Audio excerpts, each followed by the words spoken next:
Man, what's good, man? We back on Tellin' Twine. We got BRM Honcho here, and we also got his engineer, Drippy Kid. What's up with y'all, man? What's going on? What's going on? How you? Man, chilling, man. So, man, this is your first time on Tellin' Twine, so we're gonna start from the top. You know, get into your story, get into your music, and all that good shit. So, you know, for the people who don't know, let them know where you from. I'm from Southeast DC, Valley Avenue. If you know, you know. You don't. Yeah. South side though. All right. And shit, what was it like growing up on the South Side? Like, or not even the South Side, just like what was it like growing up on your block? My neighborhood, shit. Ever since I was little, shit been like lit. So like, I've been in the mix. Like my father was one of the ones in the hood. He passed away, so I'm his son. So I always was a young lit nigga in the hood. So I always had my way in the hood for it was fun to me, not knowing shit was bad for real. Yeah. Wait, how old was he when he passed away? Shit, I was like 2. He's like, okay, like 2. Young and shit, so I ain't really get the. I just hear stories all the time. I don't even remember too much. I got pictures and stories. That's all I got for it. Yeah. Wait, what year is this? Like 2002 or 2001. 2001. Okay. 2001, yeah. Okay, yeah. So yeah, he was in them old DC days. Yeah, he was been out here active. Yeah. Okay.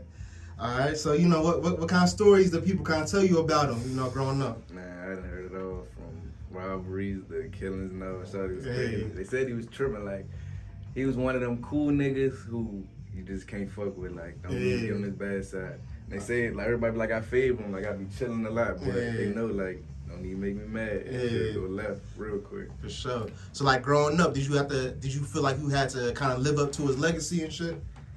I say no because I ain't like from hearing the stories and shit about him and shit, I ain't never wanted to say, oh, I want to be just like my father, because I seen what came with it. And, because like he lost his life to his best friend, his right hand man smoked him. So his right hand man that stayed on? Yeah, his best friend nigga he grew up with, used to be with every day, took his life. So I ain't really want to go down that route, but it's like I stayed in the hood and I stayed around everything that he was around, so I gravitated to it. And it's like I don't really be trying to follow in his footsteps, but it's like everybody be telling me and I be seeing it like I be doing. But you a product of your mom and y'all both grew up in the same neighborhood. Like, so it's like it's hard to run from it, but I'm just like him. All right. So you know when did you start rapping? Like when did like the rap come into play? I've been rapping all my life, keeping it 100, like since a young nigga, fucking around. I say like I was in like middle school. I used to fuck around on SoundCloud. I played a beat on the iPad. You hear me? Record the shit on my phone, throw it on SoundCloud. That's when I really started to get a feel for it. But I ain't really started taking this shit serious till like 11th grade, 10th grade, high school type shit. That's when I ran into Crank Shop. That's my cousin for real. I ran the Crank Shop and shit. Was fucking with him, running the Z Wayne and them, Twinsky and all them. So I was in the mix of studio life and all that. So I really wanted to really do that shit for real. Like wanted to just play. It was for real. Then I say I really full-fledged took shit serious once I graduated. When I was like 18. I graduated 2017. I turned 18. I moved down North Carolina and shit. Oh, you went down to North Carolina? Went down there for college or something? Nah, I went for college. It was really to get my mind right. Like I said, I wanted to focus on the music. I seen I had shit buzzing in the city, but it was more comfortable down there and it was more, let me see, what's the word I'm looking for? It was more resourceful for what I needed at the time. So I took a trip down there. I had me a little manager and all that, got into a little label situation, shot some little videos, did some little shows, all that. I got the feel for the music lane. Then since then I just had the ball rolling nonstop. All right. So when did you drop your first tape? Our first tape, I know it's the name of it, Honcho Leader Mixtape, produced by Crank Shop. That was my first ever tape. You said what was the name of it? Honcho Leader Mixtape. Honcho Leader Mixtape. Okay. So that's some old ass shit. Like, is it still on streaming platforms and all that, or? It's probably on Spinrilla. Okay. At the time, that was Spinrilla was buzzing, so I wasn't even on all platforms. That shit wasn't even like the thing. It was just Spinrilla and shit, like little mixtape website. So it's still on Spinrilla. I know that for a fact.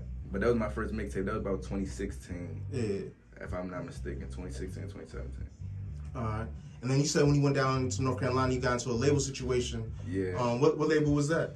It was this little small inner city label. It was called Con City Records. Okay. Yeah, I was fucking with this nigga. They was based in North Carolina? Yeah, it was based in Concord, North Carolina. Oh yeah, I know Concord. Yeah. Shout out to them though. They was good people. They put my head on the swivel with the rap game. I learned early, learned a lot of shit. Yeah. You know, figured the game out. So shout out to them. I was fucking with them for probably like 11 months to a year. Yeah. What paperwork and all that. It was cool though. All right. What do you think was like the biggest lesson you learned from that situation?